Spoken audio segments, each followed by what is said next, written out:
Good morning everyone. আজকে হচ্ছে Sunday আর আজকে ডেটটা হচ্ছে 2রা মার্চ। তো হঠাৎ করে সকালবেলা সব কাজকর্ম যেহেতু তাড়াতাড়ি মিটে গেছে, তুষারবাবু বললো যে চলো আজ একটু বেলুর মঠে যাই, গিয়ে ওখানে ভোগ টোগ খাবো আর একটু সারাটা দিন আমরা যে বাইরেই ঘুরে আসি, বাড়িতে রান্নাবান্না করতে হবে না। আনলাম তাহলে চলো বলে আমরা রেডি হয়ে বেরিয়ে পড়েছি। এখন যাচ্ছি হচ্ছে বেলুর মঠের উদ্দেশ্যে। তো বেশ ভালো লাগছিল, বহুদিন পর তিনজনে মিলে এরকম বেলুর মঠ এত সকাল সকাল যাচ্ছি। তো ব্যাস এই আমরা এসে গেছি বেলুর মঠে। ত্রিশুলাঙ্ক এখানে এখন এই যে ওই যে সার্কেল মতোটা থাকে, যে গাছ ফাছগুলো রয়েছে জুতো রাখার ওখানটাতেই, ওখানেও ওরা রাউন্ড হয়ে ঘুরছিল। আমরা ভিতরে চলে এসেছিলাম আর ত্রিশুকে এখানে এখন এই যে ঘুরে বেড়াচ্ছে। ওর বাবা গাড়িটা রাখতে গিয়েছিল, ও বললো যে তাহলে একটা কাজ করো, যাও গিয়ে তোমরা টোকেনটা কাটো, কারণ আজকে আমরা এখানেই ভোগ খাবো বেলুর মঠে।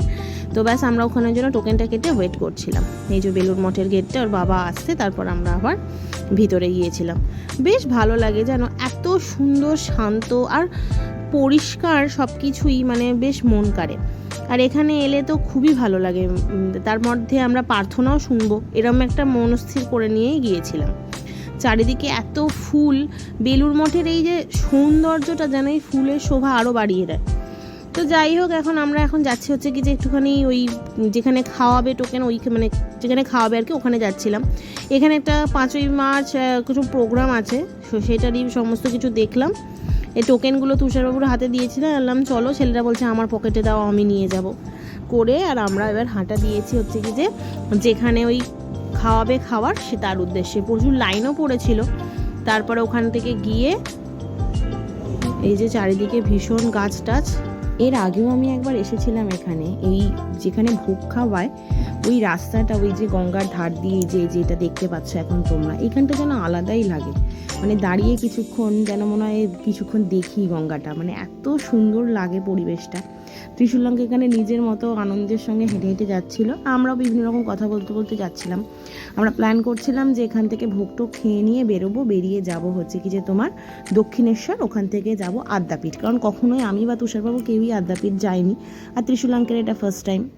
আর এই যে আমি রেডি, মানে আমি ওদের পিছন যাচ্ছিলাম আর ওরাও এগিয়ে যাচ্ছিল। এটা অনেকটা হাঁটা পথ, কিন্তু বেশ ভিতর দিয়ে যেতে হয়। তো এইখানে আমরা পৌঁছে গিয়েছি। ত্রিশুলাঙ্ক ওখানে ওই হাতিগুলো দেখাচ্ছিল। আর তারপরে এই যে ভোগ খেতে বসে গেছিলাম। এবার আজকে ছিল খিচুড়ি, চাটনি আর একটা মিষ্টি দিচ্ছিল, প্রসাদের মিষ্টি দিচ্ছিল।